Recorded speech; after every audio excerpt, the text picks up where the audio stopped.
I rise today to echo the comments of my friend and colleague, Senator from Jefferson 33.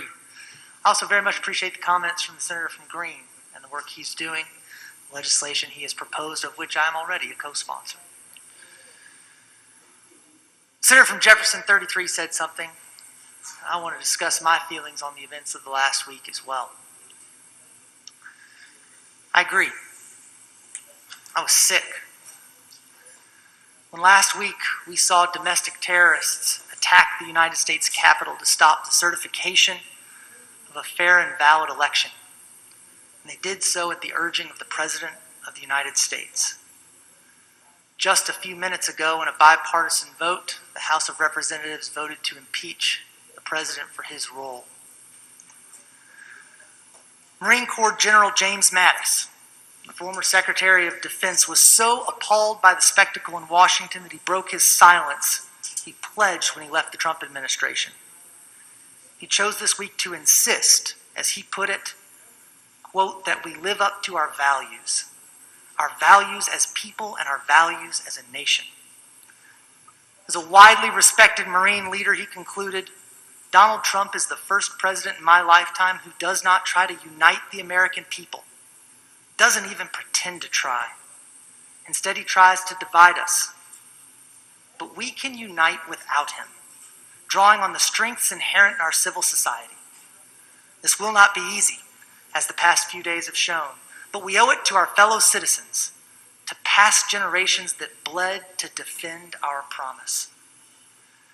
Mattis cites James Madison in Federalist 41 when he wrote, America united with a handful of troops or without a single soldier exhibits a more forbidding posture to foreign ambition than America disunited with 100,000 veterans ready for combat.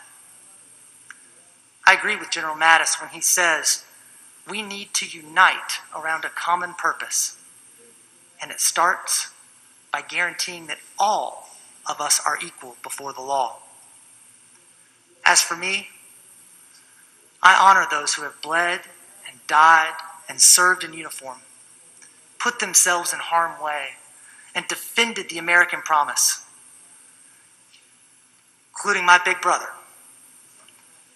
who's been deployed so many times I can't tell you the number, to battle zones where everyone is vulnerable in this war on terror, every day, to the improvised explosive device and the rocket-propelled grenade. Many in my family have served. My grandpa left his home in the hollers of Perry and Owsley County to fight overseas in World War II. When he made it back from that costly conflict, he received the benefits of the GI Bill and attended the University of Kentucky. The benefits he received for his service changed the trajectory of our family. But we must recognize these benefits weren't available to the black soldiers who served in World War II. The GI Bill almost completely shut out African American veterans. The University of Kentucky didn't even allow black students. In post-World War II America, black people were denied loans from banks, told where they could and couldn't live, who they could marry, and whether they could vote. In many places, this wasn't just despicable discrimination. It was the law, enforced by the government. I honor the memory of everyone who has risked their life and those who have died in the struggle to make us equal before the law. People like patriots John Lewis and Martin Luther King Jr.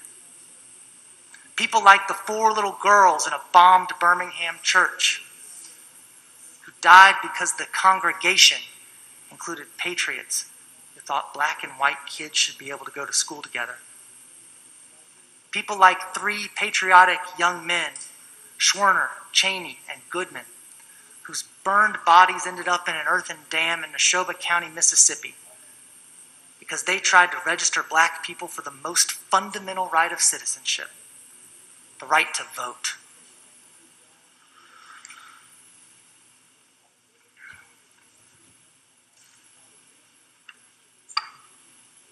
Our great country was founded in irony. It began with a declaration that everyone is created equal and is divinely endowed with inalienable rights, but also with the adoption of a government run by white property-owning men, in which slaves were treated as the property and counted as 3/5 human. Down through generations, we have grieved for the victims of that irony, which we have struggled almost 250 years to resolve. We continue to weep over coffins in which we bury victims of our history's foundational irony, people who died just because they were black. I also honor those who didn't just grieve over the coffins of George Floyd, Ahmaud Arbery, and Breonna Taylor, but those who advocated peacefully for a justice system not bent and blunted by racism.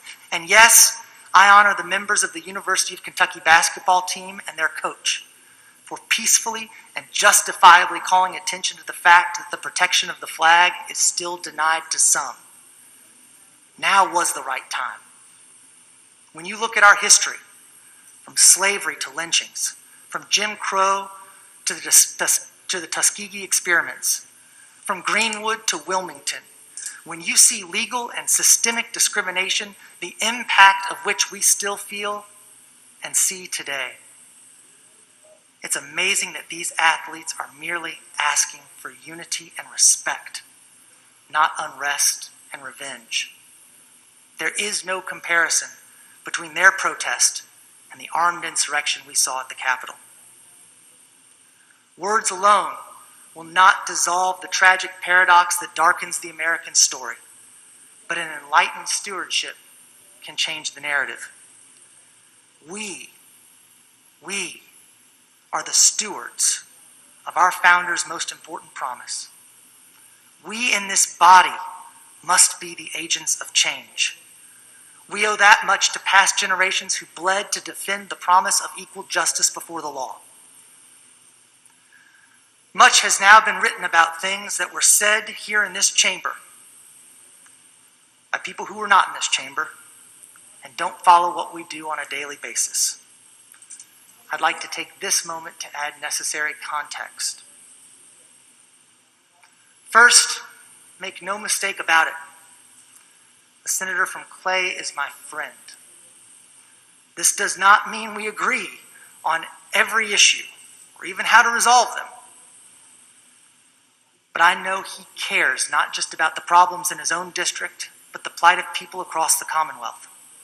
He sees the damage and disparity of systemic racism and is working to end it, not from Clay County or from Frankfort, but from the neighborhoods most impacted, by listening and letting those living these realities drive what must be done. Many times over the last six months, I've met with the senator from Clay, the senators from 33 and 36, in places far west of 9th Street, to find these legislative solutions for real and transformational change. You haven't heard about it because it isn't a stunt. It's a commitment that we have to do better. It's easy to get caught up in the headlines. It'd be easy for us to rack up a few more Twitter likes by taking shots at our colleagues and friends. That's not who they are. And that's not how we get through this. General Mattis saw the power of a unified country. So did our founders, many of whom knew the irony in our original document and left room for us to iron it out, to form a more perfect union, establish justice, and secure the blessings for every American. We should take them at their word.